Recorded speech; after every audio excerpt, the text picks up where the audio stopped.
सरमदे गेती अच्छी सिकंदर सिकंदर ही फोकस कर रहे सरमदे गेती ऐं मंसूर जो हमनिशा जंहिंजे नाले खां ॾकदड़ मना ताईं उज़ा हिन सां लश्कर खज़ाने जा राकश लॻा।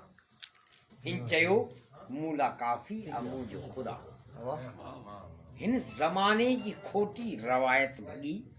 हिन चयो माण्हू माण्हू आ यज़दान आ, हिकु ख़ुदा जे अॻियां सिर झुके सो झुके, ॿियो परस्तिश जे लाइक़ु को इंसान आ।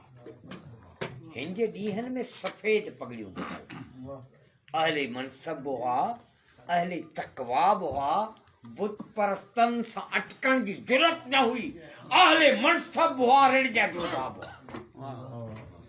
हिकिड़ो मर्दे कलंदर सफ़ा ना तव्हां, हिकिड़ो मर्दे कलंदर सफ़ा ना तव्हां, जंहिंजी दस्तार फाटल ऐं लीड़ूं बि हुई, हिन जे कपिड़नि ते चतियूं ऐं पेवंद लॻल, जान ताननि जे तीरनि सां सीरूं। हिन जी ललकार सां लर्ज़िशा बुत कदा, चंडू खाननि जी चावठूं दिलकण लॻी। किंत सजाद पोशन जा पटका दरिया, दिल फ़क़ीरनि जे पेरनि जी धड़कण लॻी। ऐं मसनद नशीनो घणो ई थियो, ऐं मसनद नशीनो घणो ई थियो, हाणे दरगाहूं तकिया बि ख़ाली कयो। थो मलाइक जो मस्जूद इंसान अचे, उनजे भेॼे में गांजा न आफ़ीम भरियो।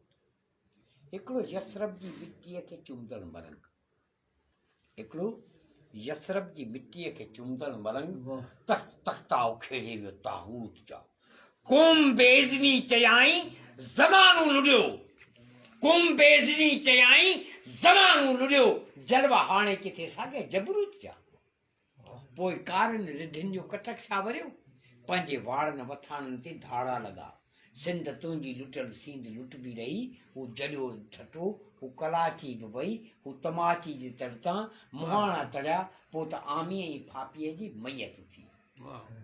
पोइ लकी जे चश्मनि में लाहो भरियो, पोइ लकीअ जे चश्मनि में लाहो भरियो, हिकु चीते जी चिंगार चो फेरती, शींहं पोड़े जूं सदने अखियूं छा खुलियूं, पोइ त ॻोठनि शहरनि में का नई छेड़ थी।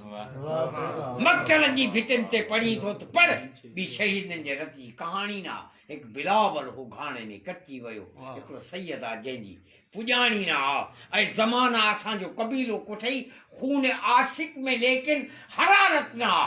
पाण चाहियूं था पंहिंजे भले भाग में पंहिंजी हाजत, पंहिंजी हुकुमरानी हुजे, कंहिं फिरोन जी छाला पूॼा करियूं, हिकु ख़ुदा जी निरड़ ते निशानी हुजे। लाड़ जे लाल जी ॻाल्हि कहिड़ी कजे, सिंध तुंहिंजो नसीबो सणाओ न थियो, दीन जे नाम ते तोखे धूतनि पुरियो, ॾेई क़ुरान ज़ामिन खे लोठो कयो, सो सिर्फ़ु हितनि सां आहियूं था सदाऊं कयूं। हाणे जागो मिठा सिंध लुटिजे।